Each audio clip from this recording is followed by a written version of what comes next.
Bonjour tout le monde, je suis Ahmad. Dans ce tutoriel, je vais vous parler du constructeur de copie. Pour ça, j'ai créé une classe véhicule, le constructeur par défaut, véhicule, le constructeur, une surcharge de constructeur qui prend comme paramètre un objet de cette classe, et une surcharge de constructeur aussi qui prend un string et un int, une fonction getType, fonction getPoids, le destructeur et deux attributs poids de type int et un pointeur taille qui pointe vers un string.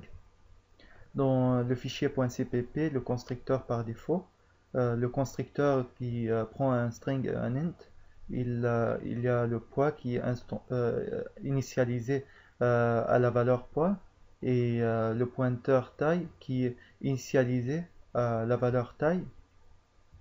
GetType qui affiche l'adresse du pointeur taille et sa valeur, getPoids qui affiche la valeur du poids, et destructeur qui détruit le pointeur taille. Alors, le constructeur de copie est une surcharge particulière du constructeur qui prend comme paramètre un objet ou une instance de cette classe. Il a le prototype suivant, objet, objet const et objet à copier, et const et car on ne veut pas changer l'objet à copier, seulement on veut le lire, alors read only. Et le constructeur de copie est appelé lorsqu'on crée un nouvel objet en lui affectant la valeur d'un autre, c'est-à-dire là dans la fonction main, j'ai créé deux objets, véhicule 1, véhicule 2, de la classe véhicule. Et là, quand j'affecte la valeur de véhicule 1 dans véhicule 2, le constructeur par défaut est appelé. Le constructeur de copie est appelé. Et lorsqu'on ne déclare pas notre propre constructeur de copie, comme là dans le point CPP, j'ai pas déclaré la fonction de constructeur de copie. Le compilateur fait ça pour nous et il a cette forme véhicule, véhicule, véhicule const et véhicule à copier, l'objet à copier, et il initialise le poids de l'objet, nouveau objet, à la valeur du poids de l'objet ancien à copier, et même chose pour la taille. Alors là, quand on lance notre programme, on voit qu'il a affiché l'adresse de taille de véhicule 1 et sa valeur. Même chose pour véhicule 2 et on peut remarquer là que l'adresse de taille de véhicule 1 est égale adresse de taille de véhicule 2. Quand on arrête le programme, on voit qu'il a planté. Et là, la faute, c'est error handling character of string. Ça vient de l'adresse de taille, du pointeur taille.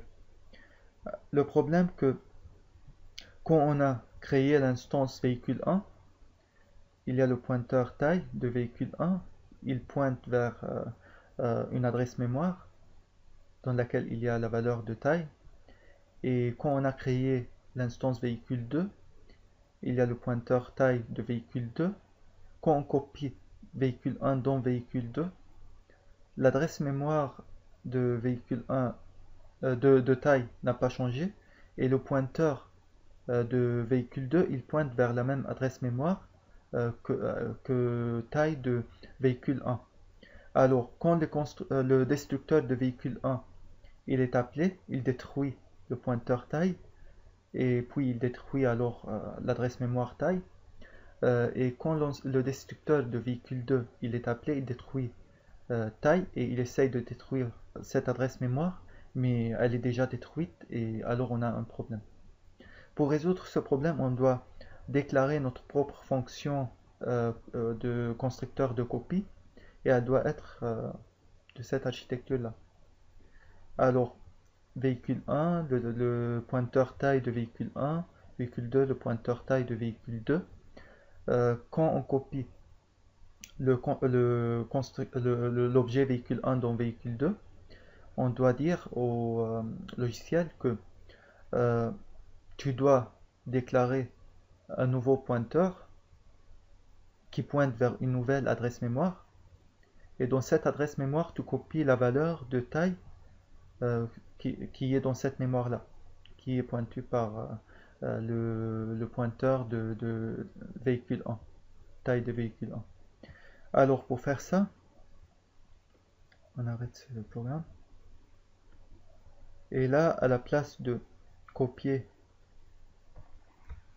la valeur, le pointeur taille de l'objet à copier dans le pointeur taille de l'objet, nouveau objet, on doit créer un nouveau pointeur taille égale new string et on l'initialise avec la valeur du pointeur de l'objet 1, véhicule 1 alors dans notre cas.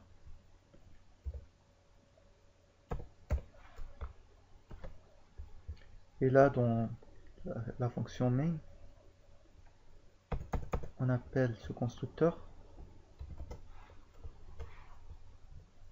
on lance le logiciel et là on voit qu'il a affiché l'adresse de taille 1 de véhicule 1, la valeur, l'adresse de la taille 2 de véhicule 2 et sa valeur. On voit là, on peut remarquer que l'adresse de taille 1 de véhicule 1 maintenant elle est différente de l'adresse de taille de véhicule 2. Alors on est bien dans cette architecture là. Merci pour votre attention et au revoir.